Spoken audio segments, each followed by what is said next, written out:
যে কমিটি আছে এই কমিটি কার্যক্রম কমিটি থাকবে কিন্তু কমিটি কার্যক্রম স্থগিত হয়ে যাবে, সরাসরি কোনো কার্যক্রম করতে পারবে না। আরেকবার বলেন। কমিটি আজকের জন্য কমিটি বিলুপ্ত ঘোষণা করলাম, আপনার সভাপতি তিনবার বলেন। তারপর আজকে থেকে 7 তারিখে হতে রিটার্ন করান পরিষদের তিথিতে কমিটি গঠিত হয়েছিল। এই কমিটি বিলুপ্ত ঘোষণা করা হলো। আজকে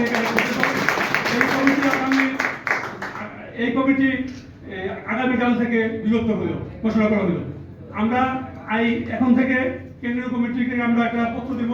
এই কেন্দ্রীয় কমিটি আমাদের নির্দেশনা দিবে, সেই নির্দেশনা মোতাবেক আগামী কিভাবে পরিচিত হবে সেই দিকে আমরা অগ্রসর হব। এই আমাদের